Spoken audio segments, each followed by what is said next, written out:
The silence bothered Admiral Vex Thor more than any alarm ever could.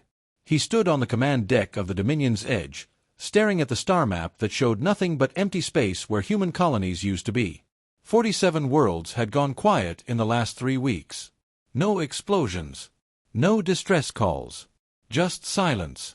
The Krithian Empire had conquered 40 different species over 200 years. They knew how wars ended. Species surrendered. They fled. They died fighting. But they never just disappeared. A young officer approached with a data tablet. His scales were pale with worry. The Admiral took the tablet and read the report.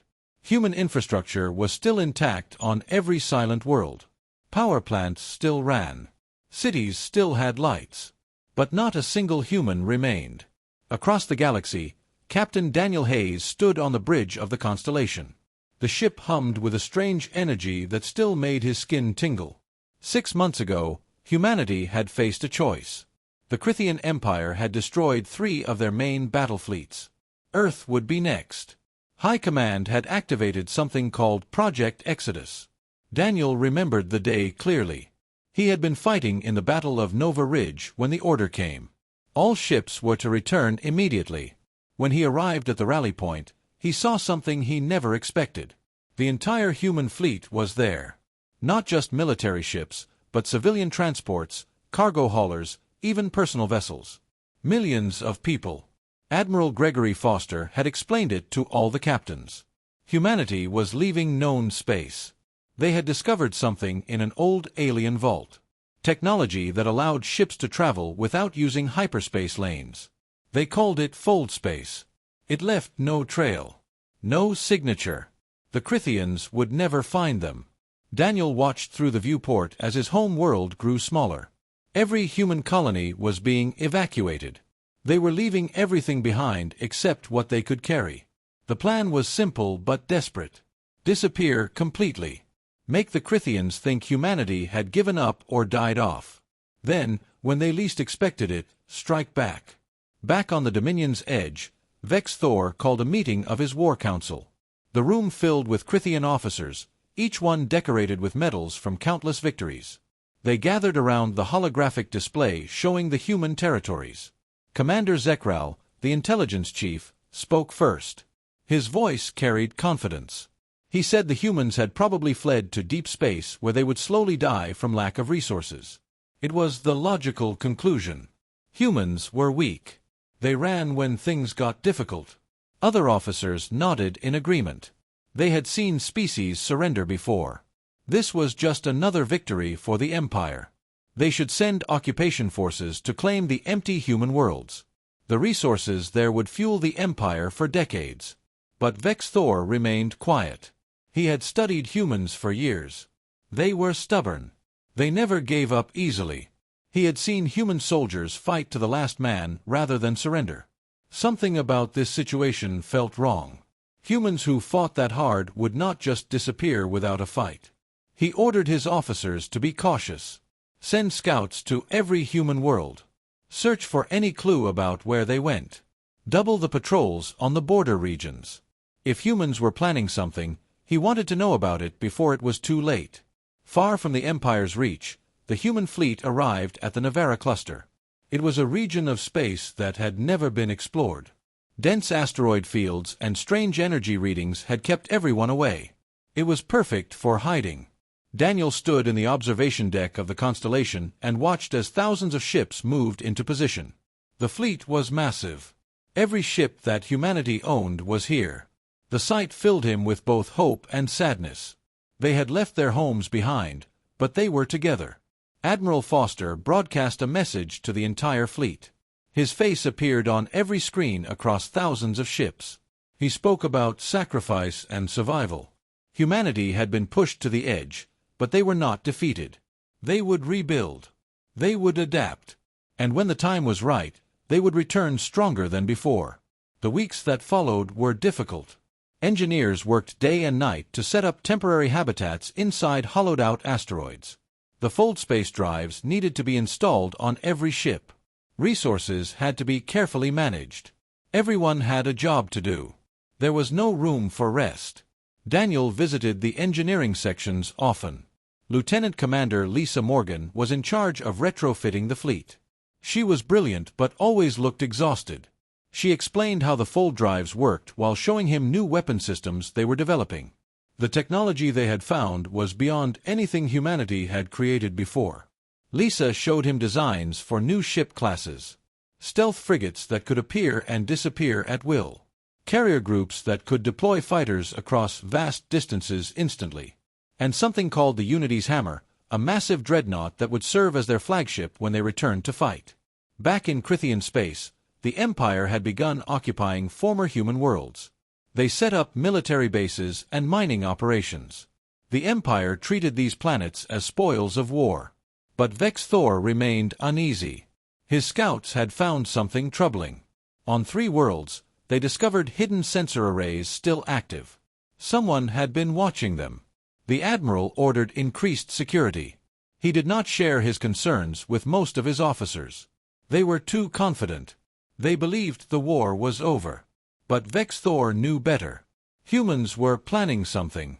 And when they revealed themselves, the Empire needed to be ready. The war had not ended. It had only paused. And when it resumed, the galaxy would never be the same. 3 months had passed since humanity disappeared from known space. Inside the Navarra cluster, the refugee fleet had transformed into something new. Captain Daniel Hayes walked through the corridors of a massive asteroid that had been converted into a shipyard. The sound of welding torches and heavy machinery echoed everywhere. He stopped at an observation window and watched construction crews working on a new ship. The vessel looked nothing like traditional human warships. Its hull was black and angular, designed to absorb sensor readings rather than reflect them. This was one of the new stealth frigates. Lieutenant Commander Lisa Morgan joined him at the window. She held a datapad filled with technical specifications. She looked less tired than before. The early chaos of the Exodus had settled into organized work. Everyone knew their role now. Lisa explained the progress they had made. The fold space drives were being installed faster than expected. Every ship in the fleet would be equipped within another month. More importantly, they had begun producing new vessels using the ancient technology they had discovered. Daniel asked about the weapon systems. Lisa smiled for the first time in weeks. She told him they had created something special. The new plasma cannons could punch through Crithian shields like they were paper. The targeting systems were faster and more accurate than anything the Empire had. They walked to the Central Command Center where Admiral Gregory Foster was meeting with his senior officers. The room was built inside a hollowed asteroid, but it looked like a proper military headquarters. Holographic displays showed the entire fleet's status and positions. Commander Ryan Brooks stood near the main display. He was in charge of tactical operations, a young officer with sharp eyes and a mind for strategy. He had been working on new battle plans that took advantage of their full drive technology. Ryan explained his ideas to the group. Traditional warfare relied on controlling hyperspace lanes and defending key positions. But full drives changed everything. Human ships could appear anywhere instantly. They could strike targets deep inside enemy territory and vanish before reinforcements arrived. Admiral Foster listened carefully. He was a tall man with gray hair and a calm presence that made everyone feel confident. When Ryan finished, the Admiral asked important questions. What about casualties? How would they extract teams if something went wrong? Could they maintain this kind of warfare for months or years? Ryan had answers ready. They would use small strike teams instead of large fleets. Quick raids on strategic targets. The goal was not to hold territory but to weaken the Empire's ability to make war. Destroy their factories.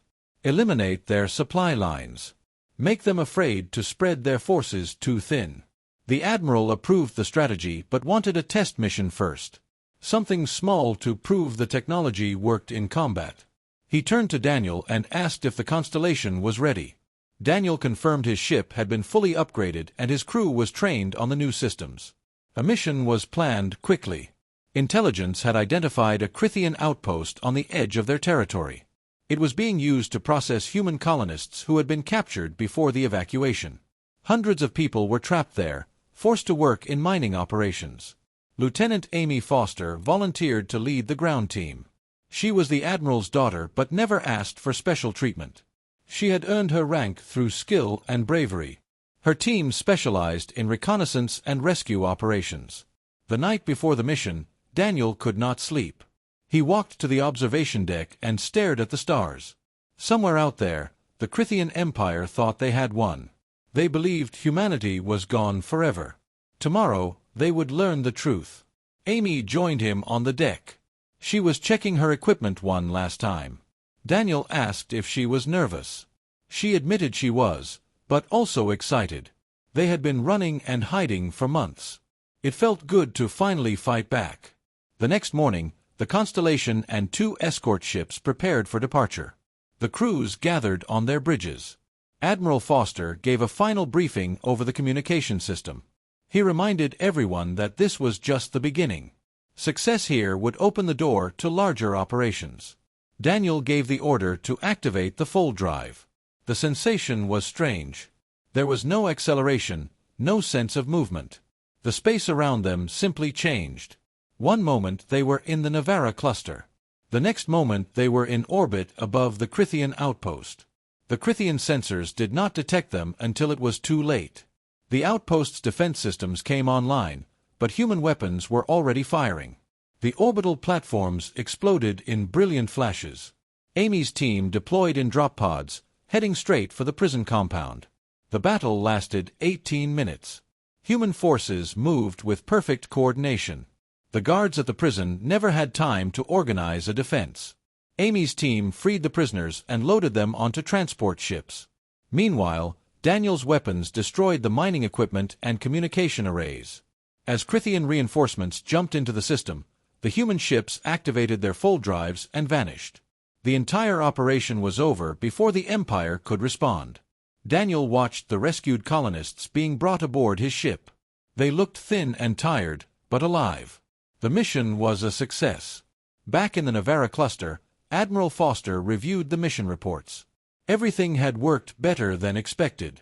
0 casualties on the human side. All prisoners rescued. The outpost completely destroyed. He called his senior staff together and made an announcement. Humanity was going on the offensive. The real war was about to begin. The industrial moon of Kelthera 7 was one of the most important facilities in the Crithian Empire. Its factories produced weapons, ammunition, and ship components that supplied 30% of the Imperial fleet. The moon was protected by orbital defense platforms and a garrison of 5,000 soldiers. Captain Daniel Hayes studied the tactical display on his bridge. He commanded a battle group of 12 ships, all equipped with a new stealth technology. They had spent 2 weeks planning this operation. If they succeeded, it would be a major blow to the Empire's war machine. Commander Ryan Brooks was coordinating the attack from his command ship, the Horizon's Call. His voice came through clearly on the communication channel. All ships were in position. The timing had to be perfect. They would have 20 minutes to complete their objectives before enemy reinforcements could arrive. Daniel gave the order. His battle group activated their fold drives simultaneously. In an instant, they appeared in orbit around Kelthera 7, bypassing all the outer defense perimeters. The Crithian sensors detected them immediately, but by then it was already too late. Human weapons opened fire with devastating precision. The orbital platforms never had time to return fire effectively. Their shields collapsed under the concentrated assault. One by one, they exploded in bright flashes that lit up the darkness of space. While half the fleet engaged the defenses, the other half targeted the factories below. Lieutenant Commander Lisa Morgan had designed special missiles for this mission. They punched through the facility roofs and detonated inside, destroying the production equipment without causing massive civilian casualties in nearby areas. 18 minutes after they arrived, Daniel received confirmation that all primary targets were destroyed. He ordered the withdrawal. The human ships activated their fold drives and vanished just as Crithian reinforcement fleets began jumping into the system. The enemy found nothing but burning wreckage. On the Dominion's edge, Admiral Vex Thor received the report with growing fury. This was the 4th major attack in 6 weeks. Human forces were striking targets across the Empire with impunity. His intelligence officers still could not determine where the attacks were coming from or how humans were moving without using hyperspace. The Empire was starting to panic. Supply lines were being disrupted. Military production was falling. The subject species that the Crythians ruled were beginning to whisper about rebellion. The Empire's reputation of invincibility was crumbling. Vex Thor called an emergency meeting with the Imperial High Council. The councillors demanded answers. How could a defeated species be causing such damage? Where were they hiding? Why could the Empire not find their base? The Admiral tried to explain that humans were using some kind of new technology. Traditional sensors could not track them. They needed to develop new methods of detection. But the Council was not interested in excuses. They wanted results. They ordered him to find the human fleet and destroy it, or he would be replaced. Over the next month, human strike teams hit 15 more targets. Commander Ryan Brooks coordinated each attack from his mobile command center. He studied the Empire's response patterns and adjusted tactics accordingly. The Crythians were becoming more cautious, pulling forces back to defend core worlds. Captain Daniel Hayes led most of these missions. His crew had become experts at rapid deployment operations. They would fold in, strike hard, and fold out before the enemy could organize a response. It was working, but Daniel knew they could not keep this up forever. Not every mission went perfectly. During a raid on a fortified supply depot, Daniel lost 2 ships. The Crythians had set a trap, hiding additional forces nearby. When the human ships appeared, they were met with overwhelming firepower. Daniel ordered an immediate withdrawal, but 2 of his escorts were destroyed before they could fold away. That night, Daniel attended a memorial service in the Navarra cluster. The names of the fallen crew members were read aloud. Families wept. Friends shared stories. Daniel felt the weight of command pressing down on him. These were his people. He had given the orders that led them into danger. Admiral Gregory Foster found Daniel after the service. The older man put a hand on his shoulder and spoke quietly. Every loss hurt. Every name on that memorial was a personal failure. But they were fighting for survival. For the right to return to their homes. The fallen had known the risks and accepted them. Daniel understood, but it did not make the pain go away. He returned to the constellation and threw himself into preparing for the next mission. Work was the only thing that helped. Every successful strike brought them closer to victory. Every destroyed target weakened the Empire a little more. Lieutenant Amy Foster's reconnaissance team continued to gather intelligence deep inside enemy territory. They discovered that the Crythians were becoming increasingly paranoid. The Empire was deploying probe networks across hundreds of systems, trying desperately to find any trace of the human fleet. Amy reported that some Crythian scientists were working on new sensor technology designed to detect fold space signatures. This was concerning news. If the Empire learned how to track human movements, the entire strategy would collapse. They needed to act faster. Admiral Foster called a meeting with all senior officers. He made it clear that time was running out. The raids were successful, but they were not enough. The Empire was too large. They needed a way to force a final confrontation. Something that would draw out the main Crythian fleet and give humanity a chance to win a decisive victory. Plans were proposed and debated. Some wanted to attack the Empire's capital world directly. Others suggested a campaign to liberate the subject species and turn them against their rulers. Each option had risks. Each one would cost lives. But doing nothing meant the Crythians would eventually find them. As the meeting continued late into the night, everyone knew the same truth. The ghost attacks had bought them time and weakened the enemy. But ghosts could not win wars. Eventually, humanity would have to step out of the shadows and face the Empire in open battle. The only question was when and where that battle would happen. Admiral Vex Thor had not slept properly in weeks. His quarters on the Dominion's edge felt like a prison. Every report brought more bad news. Human attacks were increasing in frequency and boldness. The Empire's military strength was bleeding away one facility at a time. He stood before a massive star map, studying every system where humans had struck. There had to be a pattern. Some clue about where their base was located. His best analysts had been working on this problem for months without success. The humans seemed to appear from nowhere and disappear just as quickly. Then his intelligence chief brought him something useful. One of their patrols had discovered a small human outpost in an uncharted system. It was not the main fleet, but it was something. Vex Thor ordered an immediate attack. The outpost was destroyed and several prisoners were taken. The captured humans refused to talk at first, but eventually the Crythians extracted some information. They learned about fold space technology and how it worked. It was not much, but it was a start. At least now they knew what they were facing. Vex Thor knew this small victory was not enough.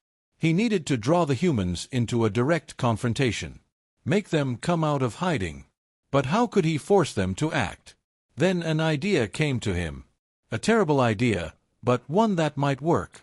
The Empire still held thousands of human prisoners on various worlds. These were colonists captured before the Great Evacuation. Most were being used as laborers in mining operations. Vex Thor ordered them all to be transported to one location. The planet New Haven. New Haven had been one of the first human colonies conquered by the Empire. Now it would serve as bait. Vex Thor recorded a message that was broadcast across all known communication channels. He announced that 10,000 human prisoners would be executed publicly unless the human fleet surrendered within 1 week. The message reached the Navara cluster within hours. Admiral Gregory Foster watched the broadcast with a growing sense of dread. He knew exactly what Vex Thor was doing. This was an obvious trap. But it was also something he could not ignore. Foster called an emergency meeting. Every captain and senior officer gathered in the command center. The room was filled with anger and frustration. Everyone wanted to save the prisoners, but they all knew it was suicide. The Crythians would have overwhelming forces waiting at New Haven. The admiral made a difficult decision. He ordered the fleet to stand down. They could not risk everything to rescue one group of prisoners. No matter how much it hurt, they had to think about the survival of the entire human race. The mission was too dangerous. But Captain Daniel Hayes could not accept this. That night, he met privately with Lieutenant Amy Foster, Commander Ryan Brooks, and several other officers who felt the same way. They agreed that someone had to try to save those people. Even if command said no. Daniel volunteered to lead the rescue mission. He knew he was disobeying orders, but some things were more important than following rules. Amy insisted on coming with her ground team. Ryan said he would coordinate the tactical support. Together, they began planning an operation that everyone agreed was probably impossible. They gathered volunteers from across the fleet. Hundreds of people wanted to help. Daniel selected the best pilots and soldiers. They would need the new Dreadnought Unity's hammer as their flagship. Lieutenant Commander Lisa Morgan worked through the night to make sure all the ships were ready. Ryan developed a battle plan that was as crazy as it was bold. They would fold directly into New Haven's atmosphere. Land right on top of the execution grounds. Extract the prisoners while the Unity's hammer kept the orbital fleet busy. Then fold away before the trap could close. The morning of the rescue, Admiral Foster discovered what they were planning. He found Daniel in the hangar bay preparing his ship. The Admiral was furious. He accused Daniel of throwing away their best people on a suicide mission. But Daniel stood firm. He would not abandon those prisoners. Foster stared at Daniel for a long moment. Then his expression softened. He understood why Daniel had to do this. It was the same reason Foster had joined the military years ago. To protect people. To do what was right even when it was hard. He gave Daniel his blessing and wished him luck. The rescue fleet gathered at the staging point. 20 ships in total, led by the massive Unity's hammer. Daniel stood on his bridge and looked at the faces of his crew. They were scared but determined. They knew what they were risking. They were ready. At New Haven, Admiral Vex Thor waited with 300 warships positioned around the planet. His trap was perfect. The execution grounds were surrounded by weapons platforms. The moment human ships appeared, they would be caught in a crossfire. There was no way they could escape. Daniel gave the order to fold. The sensation was instant. One moment they were in empty space. The next they were hovering above the execution grounds on New Haven. The Crythian forces were stunned by the sudden appearance. For 3 precious seconds, no one fired. Then all hell broke loose. Vex Thor's fleet opened fire from orbit. The Unity's hammer's shields blazed with absorbed energy as it returned fire. The massive dreadnought's experimental weapons tore through Crithian shields like they were tissue paper. Ships exploded in brilliant cascades of light. Amy's ground team deployed in drop pods, racing toward the terrified prisoners. The Crithian guards tried to stop them but were quickly overwhelmed. Human soldiers moved with perfect precision, loading prisoners onto transport ships as fast as possible. Daniel's fighter screen engaged Crithian interceptors while protecting the transports. The battle was chaos. Ships maneuvered at impossible speeds. Missiles crossed the sky in every direction. The air was filled with explosions and weapon fire. On the Dominion's edge, Vex Thor watched in disbelief as the human fleet held its position. The Unity's hammer was destroying his ships faster than he could replace them. This was not supposed to happen. His trap was failing. Ryan's voice came through clearly on the communication channel. All prisoners were aboard. Time to leave. Daniel ordered the withdrawal. Every human ship activated their full drives simultaneously. In an instant, they vanished from New Haven, leaving the Crithian fleet with nothing but wreckage and confusion. Vex Thor stood alone on his bridge, staring at the empty space where the human fleet had been. He had lost 40 ships. The prisoners were gone. And humanity had just proven they were willing to risk everything for their people. For the first time, the Admiral felt something he had never experienced before. Fear. The successful rescue from New Haven changed everything. Admiral Gregory Foster stood before the entire human fleet on a live broadcast. Behind him, thousands of rescued prisoners waved from the observation decks. He announced that the time for hiding was over. Humanity would strike at the heart of the Empire itself. Lieutenant Commander Lisa Morgan had been working on intelligence gathered over months of raids. She had found something critical. The exact location of Crithios Prime, the Empire's throne world. It was heavily defended with over 800 warships, but it was also the Empire's greatest weakness. If that world fell, the entire Empire would collapse. The human fleet had grown significantly. Rescued colonists had joined the military. New ships had been built in the hidden shipyards. They now had over 500 vessels ready for combat. It was time to use them. Captain Daniel Hayes was promoted to Commodore for his actions at New Haven. He would command one of 3 battle groups in the coming assault. The promotion felt hollow. He had lost good people during that rescue. But their sacrifice would not be meaningless if humanity could win this war. Commander Ryan Brooks spent weeks developing the attack plan. The strategy was brilliant in its simplicity. The entire human fleet would fold in simultaneously, forming a sphere around Crithios Prime. They would cut off all escape routes and destroy the Imperial fleet in one massive battle. There would be no retreat for either side. The night before the assault, Daniel walked through the fleet gathering areas. Soldiers checked weapons. Engineers made final adjustments to ships. Families said goodbye to loved ones. Everyone knew that many would not return. But they also knew what they were fighting for. Freedom. Home. The right to exist. Admiral Foster gathered all ship captains for one final briefing. He spoke about courage and sacrifice. About the journey they had taken from defeat to this moment. He reminded them that they were not just fighting for themselves, but for every species the Empire had enslaved. Tomorrow, they would change the galaxy forever. The next morning arrived too quickly. Daniel stood on the bridge of his flagship, now the carrier Liberty's Dawn. His crew moved with quiet efficiency. The countdown began. 5 minutes until fold activation.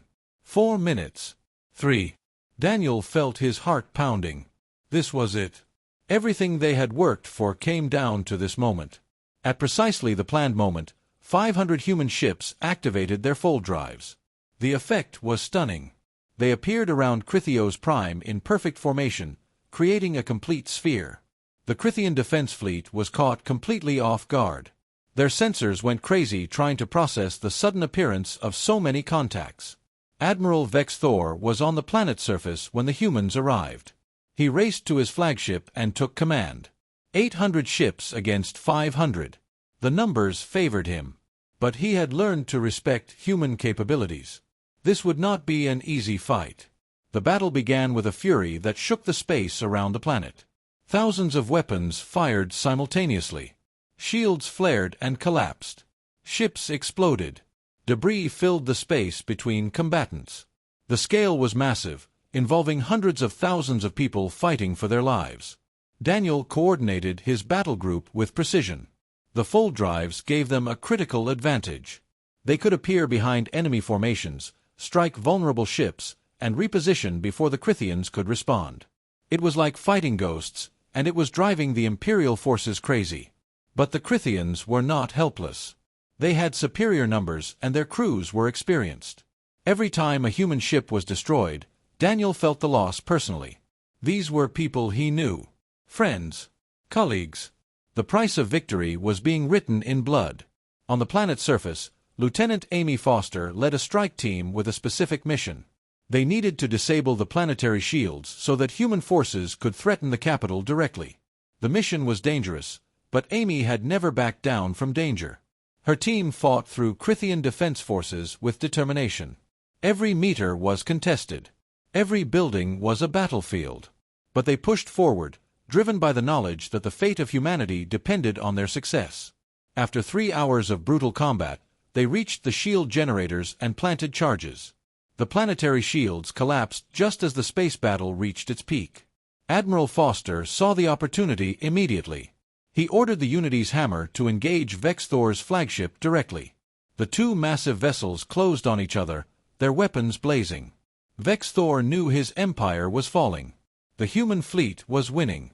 His ships were being destroyed faster than they could be replaced. But he would not surrender. He had spent his entire life serving the Empire. He would die serving it too. The Admiral gave one final order. He commanded his flagship to ram the Unity's hammer at full speed. His crew protested, but he silenced them. If he could destroy the human flagship, perhaps the Empire could still win. The Dominion's edge turned and accelerated toward its target. Daniel saw what was happening and shouted a warning. The Unity's hammer tried to maneuver away, but the massive ship was too slow.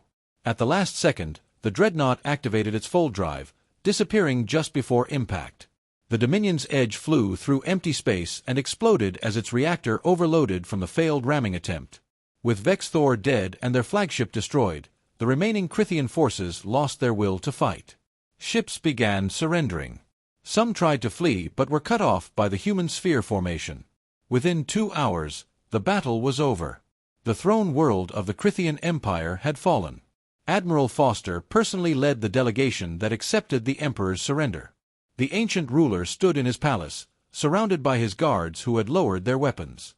The Emperor asked what humanity would do with the Empire. Foster told him the Empire was finished. Every species would be free to govern themselves. Over the following weeks, the Crythian Empire fragmented rapidly. Subject species that had been enslaved for generations rose up and claimed their independence. Human forces helped maintain order and prevent chaos. The galaxy was being reborn in the image of freedom rather than domination.